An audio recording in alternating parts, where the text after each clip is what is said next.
Everyone, good morning. নতুন আর একটি সকালের অনেক অনেক শুভেচ্ছা ও ভালোবাসা জানিয়ে আমি নতুন একটি দিনে নতুন একটি ভিডিও শুরু করছি। আশা করি তোমরা সকলে খুব ভালো আছো, আমরাও খুব ভালো আছি।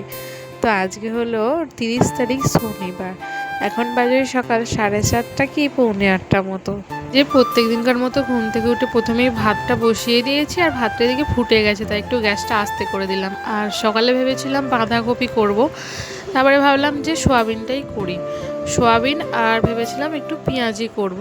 তো পরে আবার বাপি বলে গেছিলো একজনকে মাছ দিয়ে যেতে, তো সে মাছ দিয়ে গেছে। আর পেঁয়াজি ভাজবো না, মাছগুলোই ভাজা করব। যে সোয়াবিনগুলোকে সিদ্ধ করে ভালো করে যে এখন ভেজে নিচ্ছি, ভেজে নিই তারপরে তরকারিটা চাপাবো। আর এদিকে আলু পেঁয়াজ সব কিছু আমি কুটে নিয়েছি।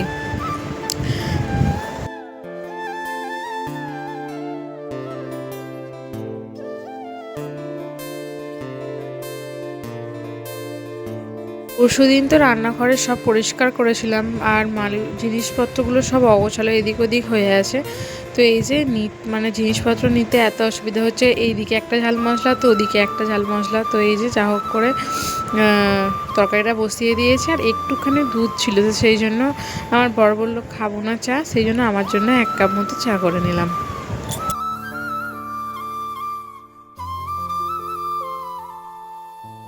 সকাল সকাল তাড়াতাড়ি থাকলে প্রেশার কুকারে তরকারিগুলো দিয়ে দিলে খুব তাড়াতাড়ি হয়ে যায়। আর সোয়াবিন প্রেশার কুকারে দিলে না খুব সুন্দর তরকারিটা হয়। তো এদিকে প্রেশার কুকারে তরকারিটা দিয়েছিলাম, সিদ্ধ হয়ে গেছে, তরকারি হয়ে গেছে। আর এদিকে এখন এই যে তেলাপিয়া না লাইলেন্টিকা মাছ ছিল 3 পিস, এই মাছটা ভেজে নিলাম।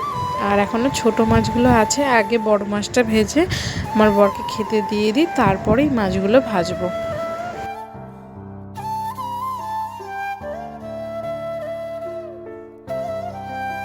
অল্প মাছ আজকে ভাজাই করব, মাছগুলো আর ঝাল করব না। আর ভাজা খেতেই বেশি ভালো লাগে আমার বড়। ও মাছ যদি ঝালও করি ওর জন্য ভাজা মাছ তুলে রাখি, কারণ ও ভাজা মাছ খেতে খুব ভালোবাসে।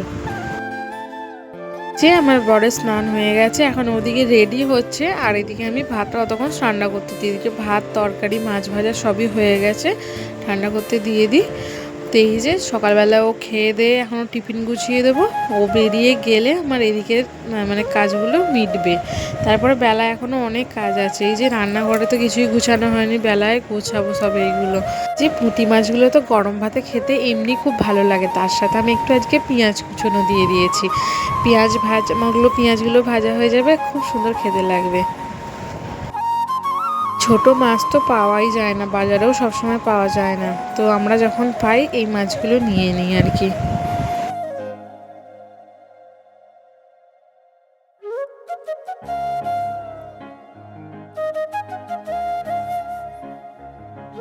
এখন বাজে 10টা 10:30 এরকম হবে। তো এই যে মেয়েটা এখন ঘুমাচ্ছে, তো আমি ভাবলাম সেই ফাঁকে রান্নাঘরটা চলো একটু গুছিয়ে নিই। আগে যত কাঁচের জিনিস আছে সেগুলো আগে গুছিয়ে নিই, তারপরে এখনও মাসের বাজার করা হয়েছে সেগুলো কিছুই গোছানো হয়নি। আগে কাঁচের জিনিসগুলো গুছিয়ে নিই, তারপরে মাসের বাজারগুলো আস্তে আস্তে ঢালবো। তো ফ্লিপকার্ট গ্রসারি থেকে বাজার করি। তো এবারে দেখলাম একটা নতুন ধরনের জিনিস, মানে আইসক্রিমের মিক্সচার, মানে গুঁড়ো অবস্থায় আছে আর কি, ওইটাই কিনেছি। তো ওটা দুধ দিয়ে আজকে বানাবো, মানে আইসক্রিমটা বানাবো। তো ওটা আমি ফার্স্ট টাইম বানাবো, জানি না কেমন হবে। তো চলো এগুলো গুছিয়ে নিয়ে ওটা বানাবো, তখন তোমার সাথে শেয়ার করবো।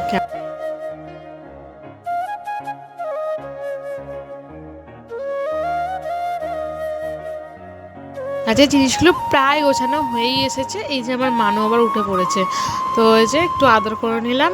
বললাম যে ঠাকুমার কাছে যাবি, ওরা এখন ঘুম থেকে উঠেছে, ঠিক মেজাজটা নেই। তো সেই জন্য বললাম ঠিক আছে তুই এখানেই বস। আর এই যে আমার সব গোছানো হয়ে গেছে, তো কেমন হয়েছে জানিও। সেরকম কিছু গোছাতে পারিনি, আর আমার সেরকম জিনিসও নেই, ওই যতটা পেরেছি গুছিয়েছি। কেমন হয়েছে বলো।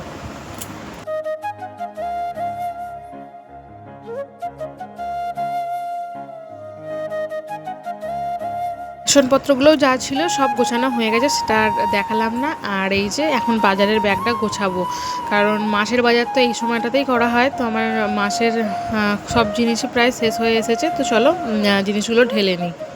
কিছু জিনিস শেষ হয়ে গেছে, সেগুলো ঢেলে নেব। এই যেমন শুকনো লঙ্কাটা, তারপরে মুসুর ডাল, এগুলো সব শেষ হয়ে গেছে একদমই, সেগুলো ঢেলে নেব। চিনি আর যেগুলো মানে টুকটাক পরে দরকার লাগে সেগুলো রেখে দেবো, যখন দরকার লাগবে সেগুলো কেটে কেটে নেব। সারাদিনের প্রায় বেশিরভাগ সময়টায় তো রান্নাঘরেই থাকি, তাই রান্নাঘরটা যদি না ভালো করে গোছানো থাকে, জিনিস হাতের কাছে না থাকে, তাহলে রান্না করতে খুব অসুবিধা হয়, তাই না বলো? শুধু আমার নয়, সব মেয়েদেরই।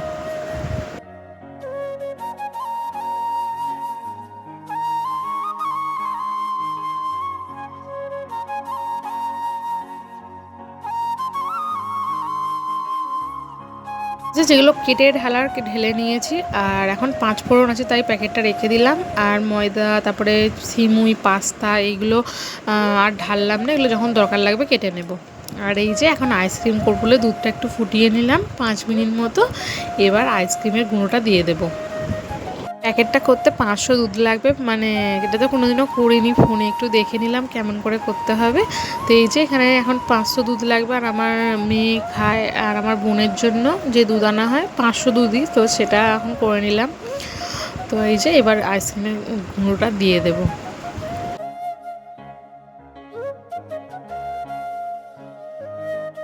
কি দারুণ একটা কালার, তাই না? যেমন কালার সেরকম কিন্তু একটা সেন্ট, মানে স্ট্রবেরি ফ্লেভারের।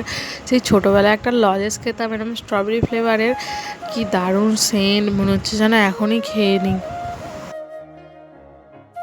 যে দুধটা তো 5 মিনিট মতো ফুটিয়ে নিয়েছিলাম, তারপরে গুঁড়োটা দিয়ে দিয়েছি। এখন এটাকে 2 মিনিট ফুটিয়ে নিয়ে ভালো করে ঠান্ডা করে নিয়ে আর একবার ব্লেন্ড করতে হবে, তারপরে মানে ফ্রিজে দেবো আর কি। আজকে তো হবে না, কালকে তোমাদেরকে দেখাবো আইসক্রিমটা কেমন হলো।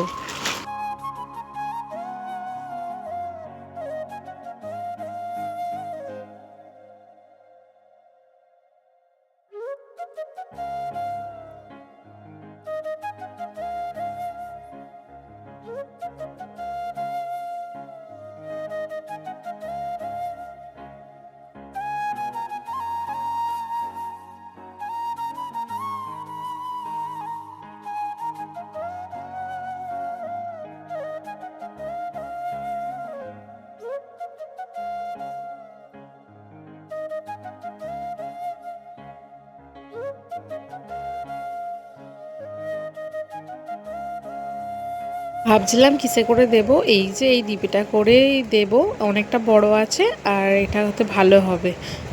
আজকের ভিডিওটা জানি একটু ছোট হয়ে গেল, ওই যতটা পারলাম তোমার সাথে শেয়ার করলাম। আর রাতে বানাচ্ছি আজকে আলুর পরোটা। আলুর পরোটা করব, একটু ডিম ভাজবো।